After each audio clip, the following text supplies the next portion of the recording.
ಜನರ ರೆಸ್ಪಾನ್ಸ್ ಭಾಳ ಚೆನ್ನಾಗಿತ್ತು. ಎಲ್ಲ ಕಡೆನೂ ನಿನಗೆ ವೋಟ್ ಹಾಕ್ತೀವಿ, ಕಾಂಗ್ರೆಸ್ ಪಕ್ಷದ ಅಭ್ಯರ್ಥಿಗೆ ವೋಟ್ ಹಾಕ್ತೀವಿ ಅಂತ ಆಶೀರ್ವಾದ ಮಾಡ್ಕೊಂಡು ಬಂದಿದ್ದಾರೆ.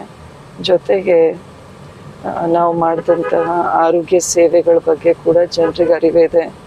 ಆಮೇಲೆ ಹಾಸ್ಪಿಟ್ಲಲ್ಲಿ ಮಾಡಿರೋ ಸರ್ವಿಸ್ಸು, ಅದಕ್ಕೆ ಇಂಥ ಒಬ್ಬ ವಿದ್ಯಾವಂತರು ಜನರ ಸೇವೆ ಮಾಡುವಂತಹ ರಾಜಕಾರಣಿ ನಮಗೆ ಬೇಕು ಅಂತ ಹೇಳಿ ಜನರು ಈ ಬಾರಿ ನಿಮಗೆ ವೋಟ್ ಹಾಕ್ತೀವಿ.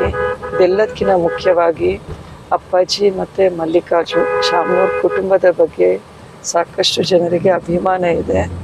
ಆದ್ದರಿಂದ ಶಾಮನೂರ್ ಶಿವಶಂಕರಪ್ಪರ ಸೊಸೆ, ಕಕ್ಕರಗೊಳದ ಮಗಳು ಅಂತ ಹೇಳಿ ಕೂಡ ವೋಟ್ ಹಾಕ್ತಾ ಇದ್ವಿ ಅಂತ ಹೇಳಿದ್ದಾರೆ. ಒಂದು ಒಳ್ಳೆ ಇನ್ಸಿಡೆಂಟ್, ನೆನಪಾಗೋ ಇನ್ಸಿಡೆಂಟ್ ಅಂದರೆ ಒಬ್ಬಳು ದೇವದಾಸಿ ಮಹಿಳೆ ಬಂದಿದ್ಲು. ಅವಳ ಮಗಳಿಗೆ ಡಯಾಲಿಸಿಸ್ ಮಾಡಿಸ್ಬೇಕು ಅಂತ ಹೇಳಿ.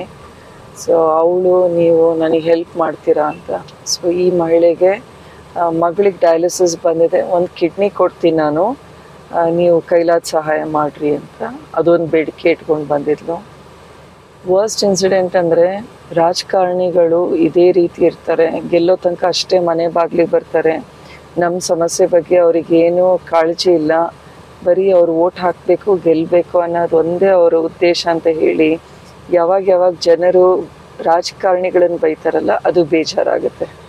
ಆ ಥರದ ರಾಜಕಾರಣಿ ನಾನಲ್ಲ, ಎಲ್ಲರಂತೆ ನಾನಲ್ಲ ಅಂತ ಹೇಳಿ ಅದನ್ನು ಗೆದ್ದ ಮೇಲೆ ಮುಂದಿನ 5 ವರ್ಷದಲ್ಲಿ ನಾನು ತೋರಿಸ್ಲಿಕ್ಕೆ ಇಷ್ಟಪಡ್ತೀನಿ.